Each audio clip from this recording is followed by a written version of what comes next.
E nós estamos aqui hoje falando em integridade física. Vamos falar um pouquinho no nosso tema de hoje do que de algumas pessoas que não se importaram muito com a integridade de outras pessoas. Eu queria falar um pouquinho com vocês hoje da compaixão. A compaixão de Deus para conosco, né? Mas será que Deus tem algum limite para perdoar? Eu vou listar aqui para vocês algumas pessoas. Eu vou falar o nome de algumas pessoas e eu gostaria da sua interação. Gostaria que você pensasse aí na sua casa, você que está aqui na igreja também aqui. Eu vou citar alguns nomes e o que vocês acham desses nomes? Pensem aí com você, ó. Será que essas pessoas poderiam ser perdoadas por Deus? Primeiro nome, Adolf Hitler. Já começa com um nome bem forte, né? Ex-ditador alemão, fez atrocidades terríveis, né? Um que talvez alguns não conheçam, Idi Amin Dada. Ele foi um ditador de Uganda. Fez também coisas terríveis. Vocês não têm noção das coisas que esse homem fez também. Um outro aí bem conhecido, aqui para quem tem um pouco mais de seus 20 anos, né? O senhor Saddam Hussein, ex-presidente do Iraque, fez coisas terríveis também ali no seu país, exterminou raças que existiam ali, de povos que existiam ali na região do Iraque, né? Outro homem também que foi assassinado ali pela própria comunidade onde ele vivia, lá na Líbia, né? O Muammar Gaddafi, um homem terrível, fez grandes atrocidades. Agora falando aqui no nosso Brasil, esse daqui, o nome que eu vou falar, talvez os mais antigos que vão conhecer, eu só ouvi a história dele, José Acácio Pereira da Costa. Alguém já ouviu falar nesse homem? No popular ficou conhecido como bandido da luz vermelha. Talvez agora clareou um pouquinho, né? Será que essas pessoas merecem o perdão? Um famoso que a gente teve aqui também alguns anos atrás, aqui em São Paulo, aqui na zona sul de São Paulo, Francisco de Assis Pereira, o maníaco do parque. Ele levava as mulheres para o parque lá, estuprava, matava aquelas mulheres. Agora, mudando um pouco de foco desses personagens, vamos pegar mais dois nomes aqui. João Alves. Alguém já recorda desse nome, João Alves? João Alves, ele dizia que ele tinha muita sorte. Ele ganhava na loteria diversas e diversas vezes, né? Mas ele foi indiciado, conhecido por um esquema de corrupção chamado de os anões do orçamento. Isso foi há uns 20 anos atrás, mais ou menos. E o mais recente, que se eu não me engano, ele até já faleceu, é o Nicolau dos Santos Neto, o ex-juiz envolvido em desvio de dinheiro público, né? Quantos nomes eu citei aí? E já que aconteceu esses dias, não sei o nome deles, mas vou citar a figura deles. E aqueles dois seguranças ali, 2 ou 3 seguranças do Carrefour que acabou ali matando um homem negro ali numa abordagem. Será que essas pessoas dessa lista que eu citei aí merecem o perdão? O que vocês acham? Será que pessoas que cometeram assassinatos agora, nessa quinta-feira, ou pessoas que cometeram genocídios aí ao longo da história, merecem o perdão de Deus? Será que eles merecem ter a compaixão? Se você olhar do ponto de vista humano, o que a gente diria? Eles têm que pagar o quê? Tem que pagar com a mesma moeda, não é verdade? Muitos de nós não falam, não, ele fez isso, tem que pagar com a mesma moeda. Já que ele matou, vamos lá, vão exterminar ele, vão exterminar a família dele, vão acabar com a casa dele, vão acabar com o trabalho dele, vão destruir tudo, porque tem que pagar com a mesma moeda, né? Eles têm que ser punidos, né, pelos erros que eles cometeram. Mas eu volto a perguntar para vocês, será que existe um limite? Até esse ponto é perdoável, até esse outro ponto não é mais perdoável. O problema de tudo isso desses homens que eu citei e desses seguranças que está rolando aí na internet, no WhatsApp, no Facebook, aí as imagens dele. Hoje mesmo acabou de cair umas imagens de uma mulher aí numa padaria aqui em São Paulo, com atos homofóbicos, aí, atos de menosprezo do trabalho do seu igual ali, né? Você percebeu a grande diferença dessas pessoas para comigo e com você hoje aqui? Essas pessoas cometeram erros, e erros graves, alguns mais graves, outros com gravidade também, né? Mas a diferença é que o problema deles se tornou público. E numa era digital que nós vivemos, né, para se tornar público um erro seu é muito fácil, como desses dois seguranças ali, mas a história também nos revela o erro dessas pessoas, né? Então, tudo que eles cometeram se tornou público.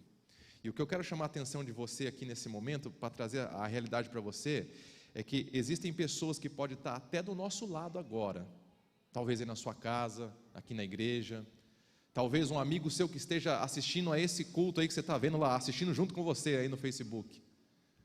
Talvez essas pessoas que estejam ao seu lado, elas cometem coisas terríveis e você não sabe. Alguns anos atrás, eu não me recordo precisamente a data, mas um senhor descobriu que ele tinha no porão da casa dele, se não me engano, a filha dele. Ele estuprava repetidas vezes e foram tendo filhos com aquela mulher, com aquela filha dele. E ninguém imaginava uma coisa dessa. Todo mundo olhava para ele e falava, nossa, que homem bacana, homem legal ali, está todo dia ali, bacana, fazendo isso, fazendo aquilo, e ninguém imaginava. Então essas coisas terríveis não vieram para o público, né? E a gente não é descoberto como as pessoas foram descobertas nesses casos que eu falei. Mas vamos fazer um exercício prático agora com vocês. É muito bom quando a gente pega as coisas e pratica ela, para a gente poder aprender, para a gente usar o ensinamento, né? Já pensou trocar o seu nome? Coloca o seu nome agora naquela lista que eu citei agora, no comecinho. Essa lista desses ditadores, desses assassinos, desses corruptos, desses homens cruéis. E se trocasse o nome deles pelo seu? E aí? Talvez você falaria assim, bom, Tiago, mas não tem nada a ver o meu nome sendo colocado no mesmo patamar do nome, por exemplo, do Adolf Hitler, do Saddam Hussein. Não tem nada a ver uma coisa com a outra. Eu não tenho nada a ver, não tenho nada em comum. Eu sou uma pessoa comum, eu sou uma pessoa normal, que vivo o meu dia a dia, vou trabalhar, durmo, almoço, tenho minha família. Mas eu pergunto para você agora o seguinte, para você que está assistindo aí na internet, para você que está presente aqui na igreja, a minha pergunta para você é a seguinte: talvez o seu nome, o meu nome, realmente ele não pode nem ser comparado com aquela lista que eu citei. Mas se aquilo que está oculto no seu pensamento, aquilo que vai no seu coração, se aquilo pudesse ser revelado de alguma forma agora, como que você ficaria? Você já parou para pensar? Sabe aquele pensamento oculto que está ali? Sabe aquele negócio que você traz dentro do seu coração? Que só você sabe, às vezes a sua mulher não sabe, a sua família não sabe, o seu chefe não sabe, o seu filho não sabe. Mas se de repente aquilo pudesse ser agora visível, e aí? Como que ficaria a sua vida? Quantas pessoas, ontem eu tive recebendo um casal de amigos em casa e nós ficamos ali tristes, né, com a notícia de que alguns amigos nossos, colegas nossos ali, eles acabaram nessa pandemia aí, né, tendo famílias perdendo, né, tendo divórcios, separações, e a gente não imagina o que essa pandemia fez dentro da casa das pessoas. A gente não faz a menor noção, a menor ideia. Talvez a gente faça um pouquinho de ideia, né? Porque a gente tem a nossa família, a gente sabe como que está o dia a dia. Mas nós olhamos no Facebook ali as fotos, falamos, nossa, que família linda, que coisa linda, mas a gente mal sabe às vezes o que acontece dentro de casa. A gente vê ali aquela pessoa trabalhando tal, e a gente mal imagina ela que a hora que o chefe vai embora, ela está lá desviando dinheiro, alterando a planilha de custos, alterando os fornecedores ali, ou contratando um fornecedor para ganhar algo ali ilícito, né? E você olha para a pessoa, nossa, que bonita aquela pessoa, que inteligente, que agradável, né? E quantas pessoas roubam uns aos outros aí, né? Tendo vantagens, desviando dinheiro, enganando. Essa pandemia também mostrou muito isso. A gente vê na política, né? Sempre é muito fácil a gente falar, nossa, o político faz aquilo, né? Ele está lá desviando dinheiro, mas e a gente? E quando chega em nós? Como está o meu pensamento? Como está o seu pensamento? Como está o seu caráter, né? Como está o seu coração? E quando a gente observa, né, a afirmação que a gente pode tirar, por enquanto, dessa introdução que nós estamos tendo, é que existem muitas pessoas, que elas vão até lá na escuridão para esconder os seus desejos e os impulsos mais sombrios que um ser humano pode ter. Sabe onde é essa escuridão? Quando às vezes você sai sozinho, deixa a sua esposa em casa, deixa a sua família em casa. Quando você fala que vai para um lugar, mas vai para outro. Quando você está lá no trabalho, você fala, não, eu estou aberto aqui, estou trabalhando nessa tela, mas na verdade você está minimizando outra coisa ali que ninguém pode ver. Ou hoje em dia a gente está vivendo numa era tecnológica, né?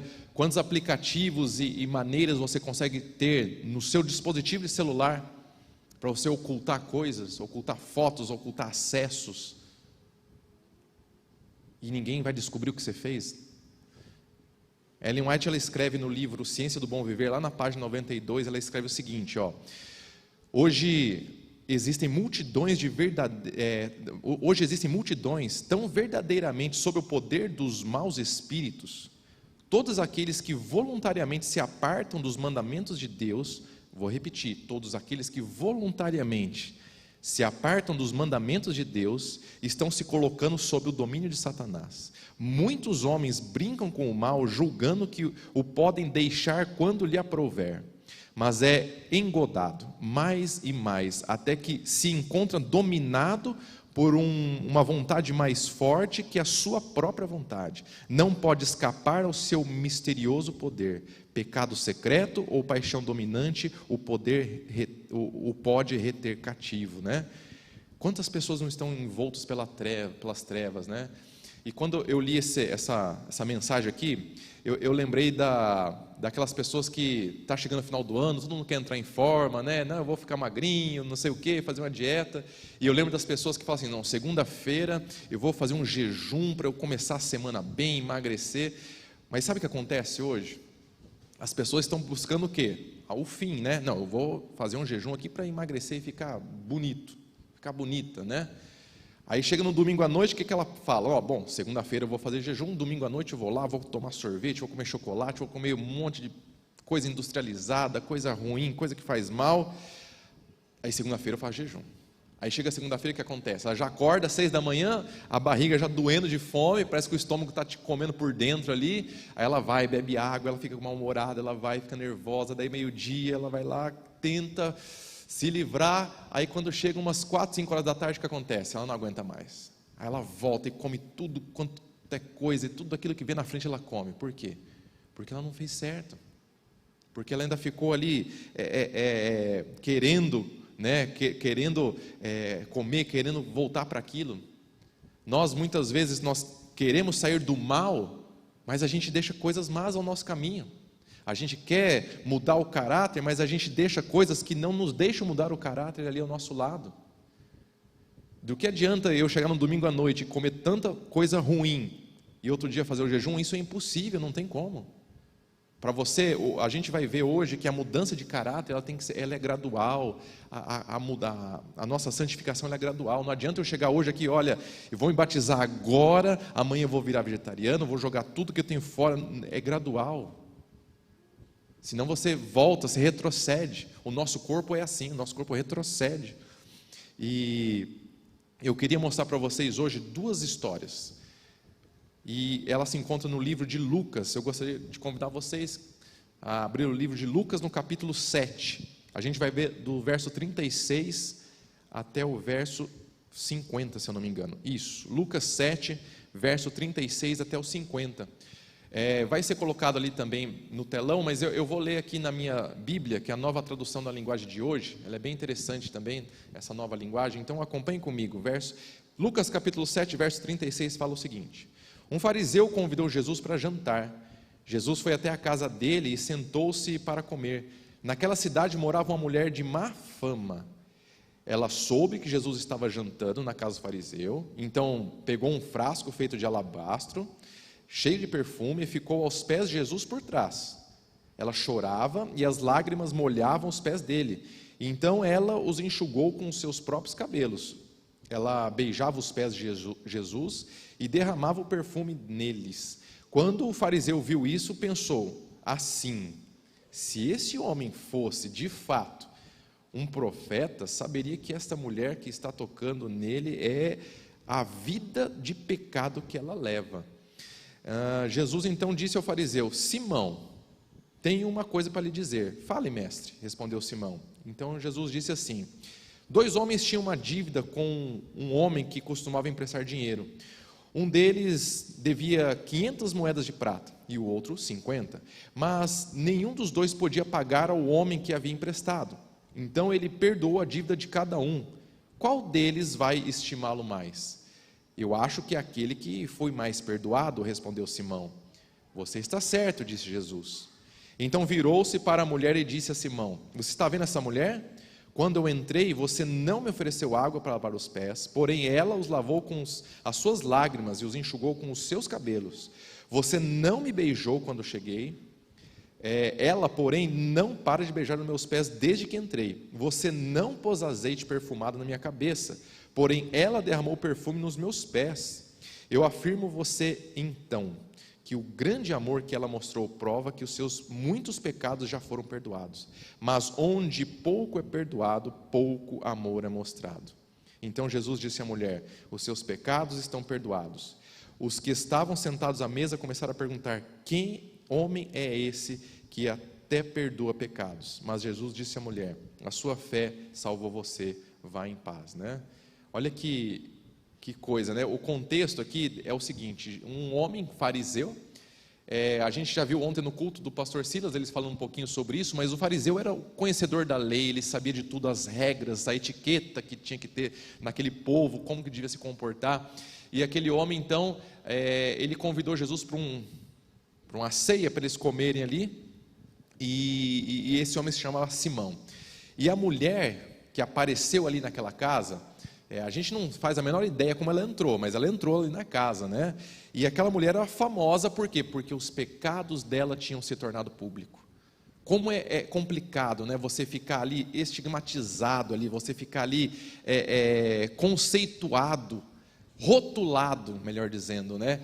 Por um erro que você cometeu. Aquela mulher, ela já tinha sido perdoada por Jesus em alguns capítulos antes aqui no livro de Lucas.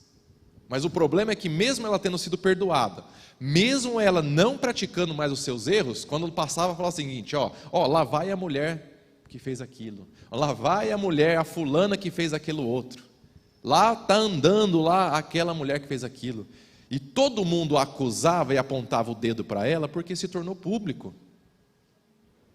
No entanto, aqueles que apontavam para ela, ninguém sabia das coisas que via num pensamento no coração deles. Então aí fica fácil julgar, né? É muito fácil. E aquela mulher, sabendo que Jesus ia morrer, porque a grande diferença dessa mulher para com aqueles convidados que estavam ali, é que aquela mulher, uma vez perdoada, ela seguia Jesus, ela conhecia o passo a passo de Jesus, ela sabia o que o mestre iria fazer, quais eram os planos de Jesus, e ela sabia que Jesus iria morrer, porque Jesus já havia dito isso em alguns momentos antes, né? E agora aquela mulher, num gesto ali, cumprindo profecias, ali num gesto de conhecendo a vontade de Deus, ela vai lá e faz o quê? Ela coloca perfume em Jesus, para indicar que o corpo de Jesus precisava se preparar, ficar embalsamado ali para a cruz do Calvário. Olha que interessante, né? E só tirando uma lição aqui desse momento, é o seguinte: não deixe para amanhã as coisas que você pode fazer hoje por Jesus.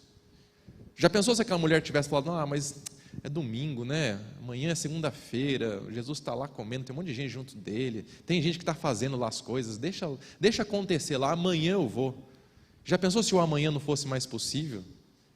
Então, não perca a oportunidade, não espere por algo especial. Muitas pessoas esperam: nossa, eu preciso que aconteça tal coisa, algo especial, para que eu vá lá e me converta, para que eu vá lá e consiga me dedicar à igreja. Não tem um momento especial.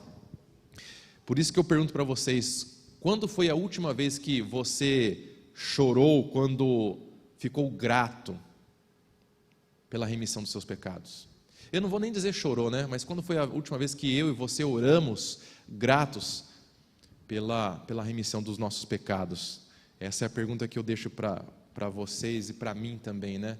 Nesse mundo que nós vivemos aí com pandemia agora, na correria, a gente esquece até de respirar às vezes, né? Quando a gente vai ver, a gente precisa encher o peito de ar para dar uma reabastecida no nosso corpo aqui.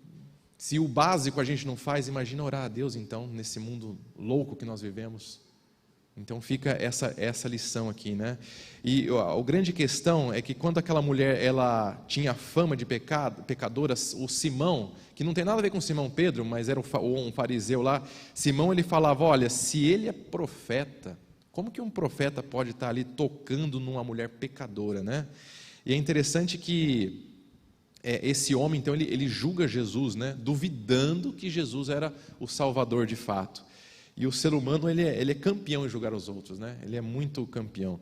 Eu lembro que eu vejo, às vezes, no Facebook, ali, frases, né? Ah, aquela pessoa sabe tanto da Bíblia, mas ela fala mal dos outros. Aquela pessoa sabe a Bíblia de cor, mas ela é ruim, não sei o quê, e sempre fazendo aquele jogo, né? Eu não vou na igreja porque na igreja só tem pessoas ruins. Eu não vou lá para a igreja porque só tem fanáticos. E a pessoa julga, né? E eu achei interessante esses dias um pregador falando, né? Não tem problema. Se você acha que na igreja só tem pessoas ruins, fica tranquilo que tem espaço para mais um. Se você acha que na igreja só tem pessoas hipócritas, não tem problema. Na igreja tem espaço para mais um. Não julgue. Não julgue para você não poder ser julgado, né? E esse casal de amigos que veio ontem, esse meu amigo, a gente desde a infância, a gente se conhece, e a gente morava no interior, cidade pequena, e a gente gostava de tomar um negócio, hoje eu não tomo mais, mas naquela época a gente era moleque, não conhecia nada com nada, a gente tomava tubaína. Mas não é essa tubaína de plástico não, viu? Aquela na garrafinha mesmo, né? Eu acho que todo mundo aqui já deve ter visto aquilo, né? E qual que era o problema dessa tubaína? Que muitas vezes utilizavam engradado de cerveja, né? Você ia tomar a tubaína e estava escrito lá, no próprio vidro, né? Cerveja. E eu e meu amigo gostava, fazia calor, no verão a gente, né, queria ir. Só que não dá para ir. Por quê? Porque vendia em bar aquilo, né? O moleque não ia, eu e ele não ia comprar no mercado, deixar na geladeira, esperar para esfriar, não, a gente queria na hora ali. E a gente falava assim, e aí, vamos ou não vamos? Vai ou não vai? O problema é que a cidade é pequena, né? Se você vai lá no bar, vai alguém ver, depois vai apontar para você. O problema é que nem as pessoas nem falavam com você, né? A pessoa ia lá no seu pai, na sua mãe, aí chegava sábado na igreja, sentava na igreja assim, todo mundo olhando para você, né? E depois vinha a mãe e o pai davam uma bronca em você, né? Porque você estava lá num bar tomando tubaína, né? As pessoas olhavam, viam você naquela cena e já acusavam, olha, está lá, duas crianças da igreja fazendo isso, fazendo aquilo, né? É difícil, né? Agora trazendo um pouquinho mais para esse mundo que a gente vive aqui, né? O mundo religioso, né? Essa mulher, tem uma grande diferença entre essa mulher aqui da Bíblia e, por exemplo, aquela deputada federal aí que ficou um escândalo atrás da tal. A diferença entre as duas é que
acha que as coisas precisam ser mirabolantes ou miraculosas, ver fogo descer do céu para que a gente possa mudar de vida? Não, a mudança é dessa forma, ao invés de eu fazer assim com o dedo, assim, né? É eu ir lá e fazer assim, é eu mudar, dessa forma que eu mudo o meu caráter, é dessa forma que Jesus ele vai preparando o meu ser, para que eu possa entrar com um caráter renovado no céu. Ellen White fala que o que a gente vai levar dessa terra? Nossa família e nosso caráter. Será que o seu caráter hoje, faça essa análise agora, será que o caráter que você tem hoje corresponde a um caráter do céu?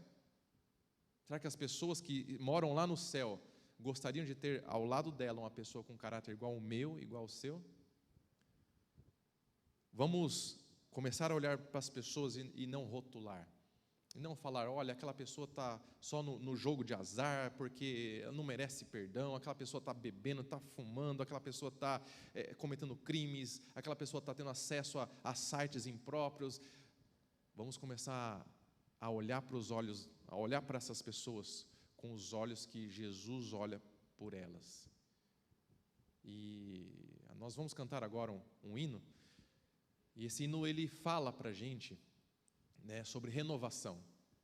Eu convido você que está em casa, você que está aqui também hoje, a meditar sobre essa letra. É uma letra que fala sobre como que eu e você podemos nos renovar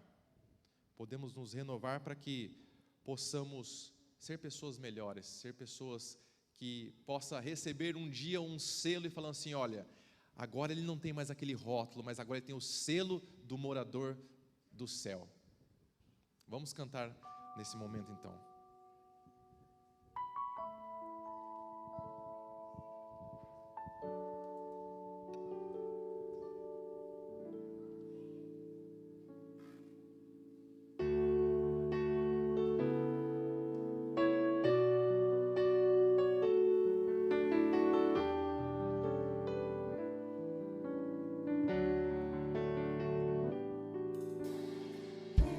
Eu quero ser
perdoar é difícil, mas não perdoar é pior. Não existe pecado que o sangue de Jesus não possa apagar. Não existe coisa ruim que Deus não possa ir lá e te libertar daquele problema. Cristo, Ele vê o bem nas pessoas. Nós somos criados assim. É vão a nossa fé quando a gente não lembra de que Jesus, Ele criou eu e você. E quando Ele criou eu e você, Ele colocou lá no nosso código genético de que nós somos pessoas boas. Só precisamos agora usar os olhos de Jesus para poder ver esse bem nas pessoas também. Que nós não possamos ter mais erros secretos. Problemas todo mundo vai ter, mas não erros que você esconde, que eu escondo. Abandone, e como a gente cantou, renove a sua vida e a minha vida também. Vamos orar então para a gente finalizar? Vamos lá? Bondoso Deus, estás nos céus, por favor, como a gente cantou aqui, nós louvamos o seu nome cantando aqui, renova a nossa vida. Mais uma vez eu oro aqui por essa igreja, por essa comunidade, por todo mundo que está aqui, por as pessoas aqui representadas, as famílias representadas. Renova a nossa vida, para que o nosso caráter ele possa ser um caráter de cidadão do céu. Que a gente não possa mais colocar rótulos nos outros, mas que a minha vida agora seja, e a vida das pessoas que estão aqui possam ser transformadas, para que possamos receber o selo de Deus, aquele selo que fala, agora esse aqui é um cidadão do céu. É isso que eu lhe peço e agradeço. Nos dê uma boa semana, nos leve em segurança para nossos lares, em nome de Jesus, amém.